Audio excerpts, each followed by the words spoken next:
To answer the question, what is good web design, we chose 6 points that we think deserve special attention. The first is a sense of precedence, or guiding the eye of the user. This site points out that in most websites, the first thing you see is the logo. This is a great example of how location and size can easily change the precedence of a section. But precedence does more than just point out important items. It presents the contents of the page in an order that can easily be followed by the user.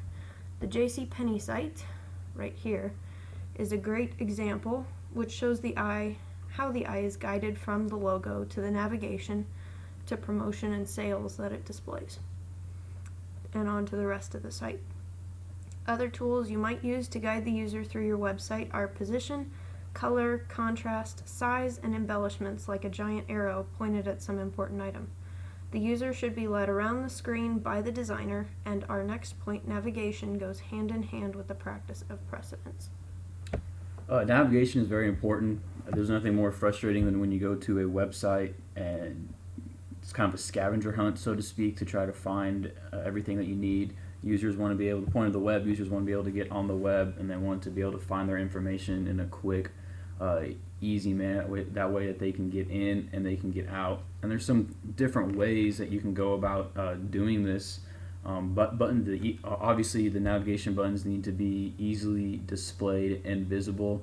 The top of the page is mainly the best way to do that, and then make them have drop down arrows so that they themselves can navigate you through the website. And to make those navigations buttons more visible, you don't want to have a lot of information, a lot of pictures plastered all over it to try to disguise them and to hide them. A website that is not very good, from my experience doing some sports broadcasting, is the MIAA website, which MIAA is the conference that Fort Hays State belongs to. It is very hard to navigate through that website to find the information that you needed.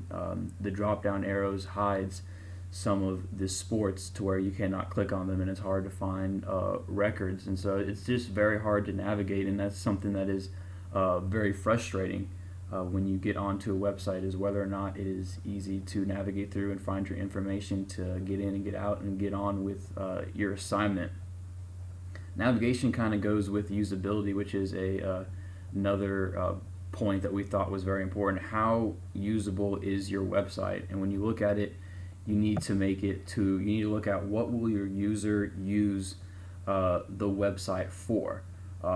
This means, when the user goes to your website, what are they going to be doing? Are they going to be, looking at videos? Are they going to be looking at pictures? Are they going to be wanting information? And Quizlet is a very good website that really defines usability. It's a studying website, and so the way that it is designed is you go in, you type in the subject that you want to study, and then it brings up a bunch of study tools for you to use that, and that's what really makes it a good website. But to make it usable, you need to find a happy medium of information and pictures. That way that they can use the website, and that way that they can also navigate through it.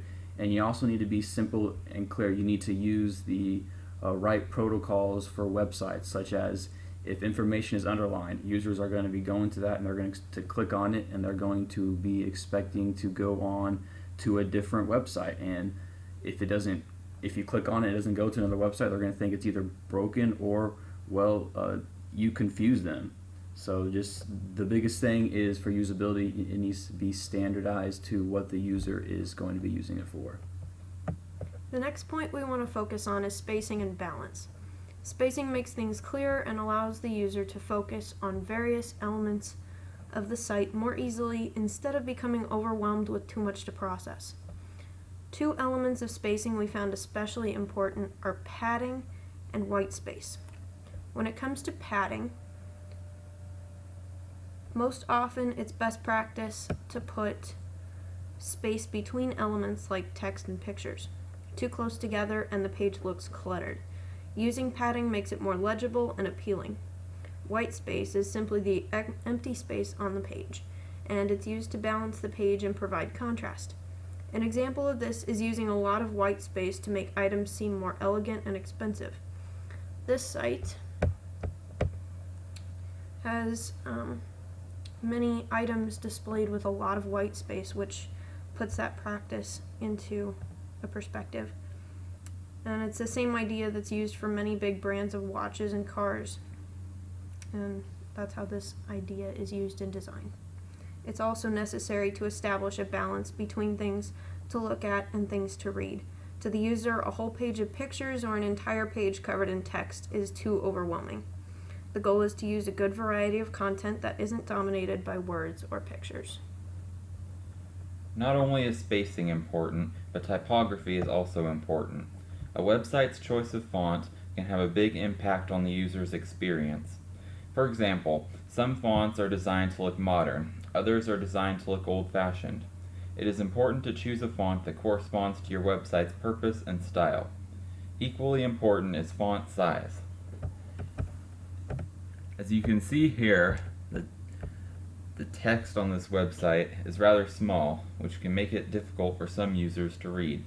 In years past, it was common for websites to use such small font sizes, but currently there is a movement toward larger font sizes in order to make content easier for users to read.